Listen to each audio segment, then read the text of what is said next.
Mateus 17.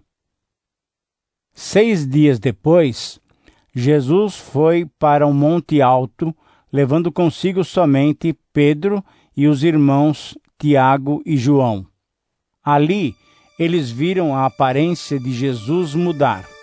O seu rosto ficou brilhante como o sol, e as suas roupas ficaram brancas como a luz.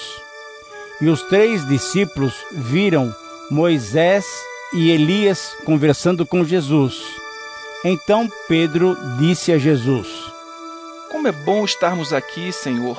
Se o Senhor quiser, eu armarei 3 barracas neste lugar, uma para o Senhor, outra para Moisés e outra para Elias.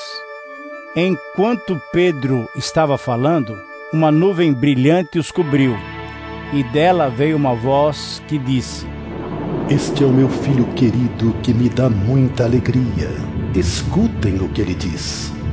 Quando os discípulos ouviram a voz, ficaram com tanto medo que se ajoelharam e encostaram o rosto no chão. Jesus veio, tocou neles e disse: Levantem-se e não tenham medo. Então eles olharam em volta e não viram ninguém, a não ser Jesus. Quando estavam descendo do monte, ele lhes deu esta ordem: Não contem para ninguém o que viram, até que o Filho do Homem seja ressuscitado. Então os discípulos perguntaram: Por que os mestres da lei dizem que Elias deve vir primeiro?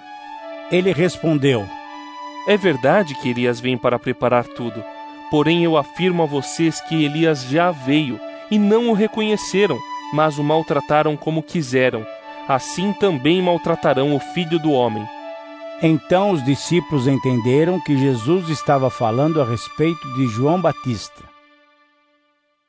Quando eles chegaram perto da multidão, um homem foi até perto de Jesus, ajoelhou-se diante dele e disse: Senhor, tenha pena do meu filho. Ele é epilético e tem ataques tão fortes que muitas vezes cai no fogo ou na água. Eu o trouxe para os seus discípulos a fim de que eles o curassem, mas eles não conseguiram. Jesus respondeu: Gente má e sem fé, até quando ficarei com vocês? Até quando terei de aguentá-los? Tragam o menino aqui. Então deu uma ordem, o demônio saiu e no mesmo instante o menino ficou curado. Depois os discípulos chegaram perto de Jesus em particular e perguntaram: Por que foi que nós não pudemos expulsar aquele demônio? Jesus respondeu: Foi porque vocês não têm bastante fé. Eu afirmo a vocês que isto é verdade. Se vocês tivessem fé, mesmo que fosse do tamanho de uma semente de mostarda, poderiam dizer a este monte: saia daqui e vá para lá, e ele iria. E vocês teriam poder para fazer qualquer coisa. Mas esse tipo de demônio só pode ser expulso com oração e jejum. Um dia, os discípulos estavam se reunindo na Galileia, e Jesus disse a eles: O Filho do Homem será entregue nas mãos dos homens, e eles vão matá-lo, mas 3 dias depois ele será ressuscitado. E os discípulos ficaram muito tristes.